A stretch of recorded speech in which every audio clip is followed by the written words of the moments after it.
Bonsoir, chers auditeurs. Bonsoir à toutes et à tous. Bienvenue dans notre chronique corrosive depuis le studio B de Corbeau News Centrafrique. Ce soir, nous attaquons un sujet brûlant avec une ironie qui fait mal. Merci la MINUSCA. Mission accomplie. Peuple trahi, dictature sanglante instaurée 40 ans après Bokassa. Pour décortiquer cette actualité accablante, je suis avec Viviane Beltungu, notre journaliste d'investigation. Bonsoir Viviane. Bonsoir Laure. C'est un titre qui frappe et malheureusement, il traduit une réalité amère que nous allons explorer en profondeur.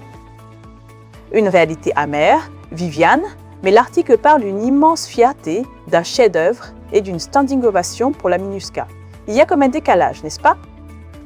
Évidemment Laure, c'est de l'ironie pure et dure. L'auteur salue un chef-d'œuvre, oui, mais c'est celui d'une dictature bien ancrée, livrée clé en main. La MINUSCA, Valentine Rugwabiza et toute sa division des affaires électorales peuvent, selon l'article, fermer boutique avec le sentiment du devoir accompli. Après des années de loyaux services, le régime sanguinaire est officiel et solidement en place. C'est tout bonnement hallucinant. Hallucinant est le mot juste. Et ce qui suit l'est encore plus, ce spectacle d'autosatisfaction déplacée. On nous dit que les diplomates bien nourris, les cadres de la mission, les membres du gouvernement complice et les présidents d'institutions fantoches se réunissent pour s'envoyer des fleurs, avec humilité, ose-t-il affirmer. Quelle humilité incroyable, Viviane, pour venir célébrer l'enterrement de la démocratie centrafricaine. C'est exactement cela, Laure, une célébration du pire, sous le couvert d'une fausse humilité. Car à y regarder de près, la question se pose, quelle mission a été accomplie finalement? Celle d'avoir déroulé le tapis rouge à l'empereur Faustin Archange Touadéra et à ses mercenaires de Wagner? Celle d'avoir détourné le regard face à la terreur des milices requins, face à la spoliation de la souveraineté nationale et face au massacre quotidien de la population centrafricaine. C'est ce que l'article pointe du doigt avec une virulence certaine. Des questions qui résonnent avec une force particulière, Viviane. Le tapis rouge pour l'empereur Faustin, la terreur des milices, le massacre quotidien, on est loin de la paix promise.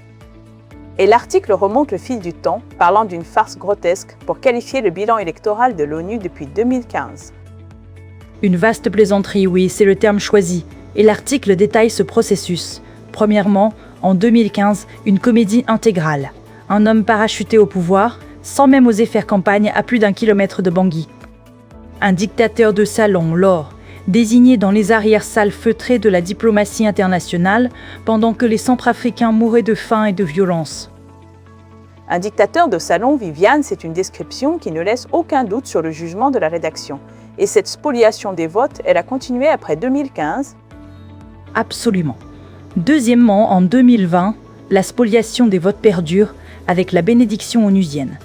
L'ONU a ignoré totalement les cris d'alarme de l'opposition et de la société civile. Et troisièmement, Laure, le référendum et le troisième mandat constituent la touche finale d'une ignominie. Une refonte constitutionnelle façonnée sur mesure pour ancrer le pouvoir de l'empereur, porté par les armes russes et validé par le silence assourdissant, quand ce n'est pas le soutien logistique pur et simple de la MINUSCA. Et l'apogée, le 28 décembre 2025, avec les dysfonctionnements électoraux entérinant la nouvelle tyrannie en Raqqa. Des dysfonctionnements qui ont validé un troisième mandat et l'instauration d'une nouvelle tyrannie, c'est une accusation très lourde, Viviane, impliquant des acteurs internationaux de premier plan. C'est la conclusion amère de l'article, Laure. Alors oui, un grand merci. Merci à la MINUSCA, merci aux diplomates du Conseil de sécurité, merci à la France, aux États-Unis, à la Russie et à tous les apprentis sorciers de la géopolitique.